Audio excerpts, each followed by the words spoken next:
ለአንድ ዓመት ሙሉ እንቅልፍ የሚባል ነገር ባንተኛ ምን የሚፈጠር ይመስላችኋል? ዌል ይህን እንግዲህ ከዚህ ዩቲዩበር ዛሬ የምንማረው ታሪክ ይሆናል ማለት ነው።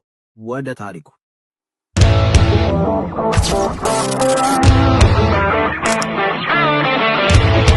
የዛሬው ባለ ታሪካችን ሪካርድ ይባላል። ሪካርድ የሚኖረው በአሜሪካ ፊላደልፊያ ግዛት ውስጥ ሲሆን ይህ ታሪክ ሲጀምር የ40 ዓመት ጎልማሳ ነበረ። ዩቲዩብ ቻናል አለው። በዩቲዩብ ቻናሉ ላይ በተደጋጋሚ ቪዲዮዎችን ይለቃል። እነሱም ቀጥታ ከታቱ ጋር የሚገናኙ ምክንያቱም እሱ የታቱ አርቲስት ስለሆነ ሰዎችን እየሰራ ያለውን ነገር ሁሉ ዩቲዩቡ ላይ ያጋራ ነበረ። አንድ ጊዜ እንደዚህ ሆነ። በ2015 ህይወቱን ለአንድና ለመጨረሻ የሚቀይር ነገር ተፈጠረ። እሱም የዩቲአይ ተጠቂ ሆነ፣ ወይም ደግሞ በአማርኛ የሽንት ፊኛ ምናምን ኢንፌክሽን አይነት ይመስለኛል። ትክክለኛ ትርጉሙን ባላቀውም የዛ አይነት በሽታ ታማሚ ሆነ። በዛ አይነት ሁኔታ ውስጥ ወደ ስራው እየሄደ መደበኛውን ለመስራት ይሞክራል። ከቀን ወደ ቀን ግን ህመሙ እየጨመረበት መስራት የማይችልበት አይነት ደረጃ ውስጥ ይደርሳል። ሪካርድ አንድ ስራ ብቻ አይደለም ያለው፣ 2 ስራ ነው የሚሰራው። በዚህ መካከል ውስጥ በበሽታ እየተሰቃየ ያለ ካለበት ሁኔታ አንጻር ግን ወደ ሆስፒታል መሄድ አልቻለም። ምክንያቱም ሪካርድ ኢንሹራንስ አልነበረውም። በአሜሪካ ውስጥ እየኖራችሁ ኢንሹራንስ የህክምና ከሌላችሁ ምን ያህል ጭንቅ እንደሆነ አሜሪካ ውስጥ የሚኖር ሰው ብቻ ይገባዋል። ምክንያቱም ኢንሹራንስ ከሌላችሁ ሄዳችሁ መታከም አትችሉም። ምንም አይነት ነገር ቢኖር ካሽ ከፍላችሁ ነው የምትታከሙት። ያንን ደግሞ አፎርድ ማድረግ በጣም ከባድ ነው። ስለዚህ ሪካርድም በዚህ አይነት ጭንቀት ውስጥ እያለ በሽታው ከአቅም በላይ ሲብስበት ወደ ሁለተኛው ወደሚሰራው ሄዶ አለቃውን ያናግረዋል። በዚህ አይነት ጭንቀት ውስጥ እንዳለ ሲነግረው በአጋጣሚ ደግሞ አለቃው ከቅርብ ጊዜ በፊት በዚህ በሽታ ተጠቅቶ ነበረ። ለዛም የታዘዘለት መድኃኒት ወስዶ የተረፈው እንዳለ ይነግረውና ከፈለገ እሱን ሊሰጠው እንደሚችል ይነግረዋል። በዛም ሪካርድ ይስማማና መድኃኒቱን ከቦሱ ወይም ከአለቃው ተቀብሎ ይዞ ይሄዳል። ያንን መድኃኒት ሲወስድ ከተወሰነ ቀናት በኋላ በጣም ሲያስጨንቀው የነበረው ህመም እየቀለለው ይመጣል። ነገር ግን አንድ ነገር ያልጠበቀውና ወይም ከዚህ በፊት ያልለመደው ነገር መፈጠር ጀመረ። እሱም ሌሊት በተኛበት ሰዓት ላይ ምድር የተንቀጠቀጠች እስከሚመስለው ድረስ እግሩ፣ ሰውነቱ፣ ሁሉ ነገሩ ይንቀጠቀጥ ነበረ። ከእንቅልፉም ነቅቶ ሲያይ ምንም የተንቀጠቀጠ ምድር የለም። ጭንቅላት ውስጥ እንደሆነ ያ ነገር ያለው እየገባው መጣ። ይህንንም ቀጥሎ ስራውን አላቆምም። እየሄደ ስራውን ይሰራ ነበረ። ከስተመሮቹን ያገኛል። በሽታው ደግሞ አንዳንዴ መድኃኒቱን አብዝቶ ካልወሰደ ራስ ምታቱም ምኑም እየጨመረ መጣ። በዛ መካከል ውስጥ መድኃኒቱን መውሰድ ግን አላቆመም፣ ይወስድ ነበረ። አንዳንድ ጊዜ ሰላም ይሆናል፣ አንዳንድ ጊዜ ደግሞ ጭንቀት ያሰቃየዋል። ይሄ ነገር ግራ ሲገባው ይመስለኛል እህት አለችው። እህቱ ደግሞ ከህክምና ጋር በሚገናኝ የምትሰራ ነርስ ትሁን እርግጠኛ አይደለሁም። እሷ ጋር ደውሎ ያለውን ነገር ያማክራታል። ለሷም የሚወስደውን መድኃኒት ተጠይቋለች። የሚወስደውን መድኃኒት ስትነግረው አዎ ትክክል ይሄ መድኃኒት ነው ለዚህ በሽታ የሚወሰደው ብላ ትነግሯለች። ያንንም ሲሰማ አይምሮን አረጋግቶ መድኃኒቱን እየወሰደ ስራውንም እየሰራ በቻለው መጠን እየታገለ መቀጠል ተያያዘ። በዚህ አይነት ህይወት ውስጥ እየቀጠለ ያለ የሚሰማው አንዳንድ ጊዜ ህመም ግን ከአቅም በላይ የሆነ ለመግለጽ የሚከብድ ኃይለኛ ስሜት ይሰማው ጀመር። በፊትም ከነበረው ውጪ ኩላሊቱን ሳይቀር ይሰማው ጀመረ። መቀመጥ መቆም እስከማይችል ድረስ ስራውንም በተገቢው መስራት እንዳይችል አድርጎ ኃይለኛ ጭንቀት ውስጥ ገባ። በዚህ መካከል ውስጥ ግን አንድ ጊዜ እንደዚህ ሆነ። መድኃኒቱ አለቀ። መድኃኒቱ ካለቀ በኋላ ግን በጣም ሲያስጨንቀው የነበረው የዩቲአይ ወይም ደግሞ የሽንት ፊኛ ምናምን የሚባለው አይነት ስሜት ጠፋለት። which is ደስ የሚል ጉዳይ ነው። እዚህ ጋር በሽታው ቀነሰለት ወይም ደግሞ መጀመሪያ የነበረው አይነት ስሜት አይሰማውም ማለት ነው። በዚህ መካከል ውስጥ ግን ሌላ እንግዳ ነገር ተፈጠረ። እሱም ደግሞ መድኃኒቱ ካለቀ በኋላ በሽታውም ከቀነሰለት በኋላ እንቅልፍ የሚባል ነገር ግን ከሪካርድ ጠፋ። አይተኛም ስላችሁ የተወሰነ ሰዓት ተኝቶ የተወሰነ ሰዓት ይነቃል እያልኳችሁ አይደለም። ኮምፕሊትሊ አይተኛም። ሌሊቱን ሙሉ ቁጭ ብሎ ያነጋል ወይም እንዳፈጠጠ ያነጋል። ከዛ ደግሞ ስራ ሄዶ ይሰራል። በዚህ አይነት ህይወት ውስጥ ያለ አንድ ጊዜ እናቱ እንደታመሙ ከኢንዶኔዥያ ይነገረውና እናቱ ሳትሞት በፊት ሄዶ ማየት እንዳለበት ይነግሩታል። ወደ ኢንዶኔዥያ ተነስቶ ይሄዳል። እናቱ ጋርም በሄደ ጊዜ በዛ አጋጣሚ ከእናቱ ጋር ጥሩ ጊዜ ካሳለፈ በኋላ ዶክተር ያገኝና ለዶክተሩ ያማክረዋል። እንቅልፍ የሚባል ነገር አልተኛም፣ የእንቅልፍ ችግር አለብኝ፣ ከዚህ ጊዜ በኋላ እንደዚህ አይነት ነገር ሆኛለሁ ብሎ ሲያማክረው ዶክተሩም ያለበትን ጭንቀት ካየ በኋላ መተኛት አለበት ብሎ ለእንቅልፍ የሚረዳውን መድኃኒቶችን ይጽፍና ይሰጠዋል። እነዛን መድኃኒቶችም ከዶክተሩ ተቀብሎ ወደ ቤቱ ሄዶ እዛው ኢንዶኔዥያ ሀገር ውስጥ እናቱን እያስታመመ መድኃኒቶችን መውሰድ ይጀምራል። እነዛ መድኃኒቶች ግን የፈለገ ያህል ቢወስዳቸው ምናልባት እድለኛ ከሆነ አንዳንድ ጊዜ ማክሲመም 2 ሰዓት ሊተኛ ይችል ይሆናል። በየመካከሉ የራሱ አፍ የተናገራቸውን ከራሱ አፍ የወጡትን ንግግሮች ምን ያህል ጭንቀት ውስጥ እንደነበረ እያስገባውላችሁ እቀጥላለሁ ማለት ነው። በጣም እንቅልፍ የሚባል ነገር አይተኛም። ለ2 ሰዓት ከተኛ በጣም ረጅም ሰዓት እንደተኛ አድርጎ ነው የሚያስበው። እሱም በጣም ብዙ መድኃኒቱን የወሰደ ጊዜ በዚህ አይነት ህይወት እየቀጠለ መጣ።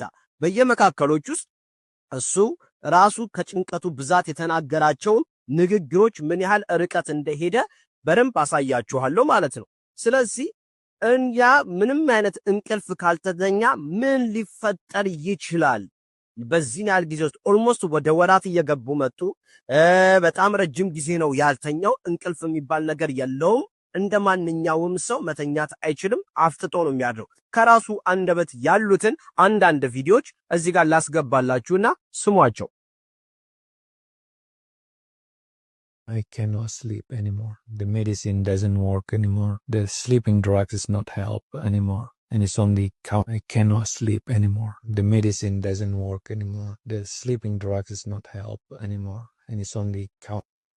ያ እንደሰማችሁት እንቅልፍ የሚባል ነገር መተኛት ብርቁ እንደሆነ በፍጹም እየተኛ እንዳልሆነ ጭንቀት ውስጥ እንዳለ ይህንን ነገር መናገር ይጀምራል። ልክ ኢንዶኔዥያ ከገባ በኋላ ያለው አማራጭ በሶሻል ሚዲያው በፊት ሲፖስትበት በነበረው ያሉትን ነገሮች ሁሉ ላይቭ መቅረጽ ጀመረ። በዛም የተነሳ በዚህ ጉዳይ ላይ ዕውቀት ያላቸው ሰዎች እንዲረዱት ያለበትን ነገር ሁሉ እንዲተባበሩት በዩቲዩብ ቻናሉ ላይ ቀጥታ ያስተላልፍ ነበር። ልክ እንደምትመለከቱት በየመካከሉ እንደማስገባላችሁ ቪዲዮ ለሊት ላይ እንደመተኛት ይሞክራል። የሆነ ነገር ግን ያነቃውና ይነቃ ነበር። ምን እንደሆነ የሚያውቀው ታሪክ የለም። በጣም ጭንቀት ውስጥ ገባ። በጣም ኃይለኛ ስትረስ ውስጥ ገባ። እንቅልፍ የሚባል ነገር ባለመተኛቱ ከዛም የተነሳ ቀጥዬ የማስገባላችሁን ቪዲዮ ተመልከቱት። በዚህ ቪዲዮ ላይ የሚናገረው አንድ ንግግር አለ። እንቅልፍ ምን ያህል እንደፈለገ ለማሳየት የሄደበት ርቀት በዚህ ባለሙያ የሆኑ ሰዎች ሁሉ የሚችሉትን ሁሉ በሱ ላይ እንዲሞክሩ ራሱን መሞከሪያ አድርገው እንዲጠቀሙት። ከዚህ በኋላ ብዙ እኖራለሁ ብዬ ተስፋ ስለማላደርግ ብዙ ነገሮች ፌል እያደረጉ እንደሆነ እየተሰማኝ ስለሆነ እኔን ለሙከራ ለናሙና እንኳን ተጠቅመውኝም ቢሆን ያክሙኝና እኔ የተወሰነ እንቅልፍ ላግኝ፣ ከዛም አልፎ ደግሞ ለ2 ሰዓት እንኳን መተኛት የምችልበትን ነገር እንዲያደርጉልኝ በተለያየ አጋጣሚ በሚለቃቸው ቪዲዮዎች ላይ ይለምን ነበር። አንድ ቦታ ላይ እንዲሁም ቀጥዬ አጫውትላችኋለሁ። በዛ ቪዲዮ ላይ ምን ይላል? 2 እግሬን ቆርጣችሁ ወስዳችሁ መተኛት እንድችል ብቻ የተወሰነ እንቅልፍ እንዳገኝ ይሄን ያህል እንኳን ዋጋ ከፍዬ እንቅልፍ እንድትሰጡኝ አቅም ያላችሁ ሰዎች እባካችሁ ብሎ እግሩን ለእንቅልፉ መለወጫ አድርጎ ሲያቀርብ እንመለከታለን። ያንን ቪዲዮ ቀጥዬ ላቅርብላችሁ። Looking for an option, but I'm about to give up. To be honest, it's too much. Every day thought I will give away my 2 legs, 2 of legs from my tire. Gotta take it as an exchange for sleeping, even though 3 hours a day. That's how this. ያ እንደምትመለከቱት ሪካርድ ኃይለኛ ጭንቀት ውስጥ ገባ። ከኢንዶኔዥያ መውጣት አልቻለም። እንቅልፍ የሚባል የለውም። እያንዳንዱ የሌሊቱ እንቅስቃሴዎቹን ላይቭ ይቀርጽ ነበረ። በሚያሳዝን አይነት ሁኔታ የሚናገራቸው ነገሮች ሁሉ ልብ ይነኩ ነበር። አንድም የሚደርስለት ሰው ሊያገኝ አልቻለም። አንድም ዕውቀትም ሙያ አለኝም የሚል ሰው ምን አድርጎ መተኛት እንዳለበት ሊነግረው የፈቀደ የለም።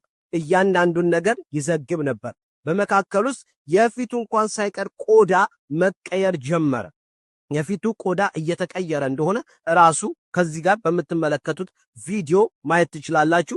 እዛ ላይ ሲናገር የፊቱ ቆዳ እንደምታዩት እየተቀየረ ሁሉ ነገሩ ወደ ሌላ ነገር እየገባ ይመጣል። ያ ደግሞ ከዚህ የበለጠ ብዙ ረጅም ዓመት እንደማይኖር ሪካርድ እያወቀ መጣ። በመካከል ውስጥ ደግሞ አንድ ነገር መፈጠር ጀመረ። እሱም ወደ ዳይሜንሺያ የሚመስል አይነት ነገር ሪካርድ ገባ። which is የሚናገራቸው ንግግሮች እንኳን ሳይቀሩ ላይፍ ላይ የሚለቃቸው ትርጉም የማይሰጡ ናቸው። በአንድ ስፍራ ላይ እንደዚህ አይነት ቪዲዮችን ለቆ ነበረ። Is just a person. I found out that actually his name is Enki. He came here to this planet before we are exist. ያ እንደሰማችሁት ፈጣሪ የሚባል ነገር የለም። ፈጣሪ ምናምን ብሎ የራሱን የሆነ ፍልስፍና ውስጥ ግራ የተጋባ አይነት ንግግሮችን እየቀላቀለ ሲናገር ሰሙታላችሁ ማለት ነው። በዚህ አይነት ህይወት እየቀጠለ እያለ አንድ ቀን ግን የመጨረሻው ሰዓት ደረሰ። እንደ ልማዱ ቪዲዮውን እየቀረጸ እያለ ያቺ ቀን እንደማትቀር ወይም እንደማታልፍ አውቆት ነበረ። የመጨረሻውን ቪዲዮ እየቀረጸ እያለ ደግሞ ግን መንቃት አልቻለም። ምክንያቱም ኦርጋኖቹ ሁሉ ፌል አድርገው ነበር። ለረጅም ዓመት እንቅልፍ የሚባል ነገር ካልተኛን እያንዳንዱ የሰውነታችን ክፍል በጊዜ ብዛት ሻት ዳውን እያደረጉ ኦርጋናችን ፌል ማድረግ እየጀመረ ይመጣል ማለት ነው። ይሄም ሪካርድ ላይ አጋጥሞት ቀስ እያለ ኦርጋኖቹ ፌል አደረጉ። እቺ ቪዲዮ የምትመለከቷት ጨለማ ነው፣ በደንብ አይታይም። ግን እቺ ቪዲዮ የሪካርድ የመጨረሻው ቪዲዮ ነበረች ማለት ነው። ከዚህ በኋላ ደግሞ ሪካርድ አልነጣም። በሚያሳዝን እዚህ የዛሬው ቪዲዮአችን የዛሬ ታሪካችን ይህንን ይመስላል። ከዚህ ቪዲዮ ላይ አትሊስት አንድ ነገር አግኝታችኋል ብዬ አስባለሁ። እሱም ተኝታችሁ ስትነቁ እንዲሁ ተራ ነገር አድርጋችሁ እንደማታስቡትና በጣም ብዙ ሰዎች ተኝተው ለማደር ብዙ ዋጋ መክፈል እንደሚፈልጉ ያሉ እንዳሉ እንደተማራችሁ አስባለሁ ማለት ነው። ስላለን ነገር ስለተኛንና ስለነቃን ስለ ሁሉ ነገር ፈጣሪን እናመስገን። ይመቻችሁ። ያላችሁት ይህ የአብይ ዩቲዩብ ቻናል ላይ ነው። ይህ ቻናል እንዲያድግ ፕሊዝ ሰብስክራይብ እና ሼር ላይክ በማድረግ እንድታግዙ አደራ እላለሁ ማለት ነው። ይመቻችሁ። ሌላ ጊዜ በሌላ ታሪክ እንገናኛለን።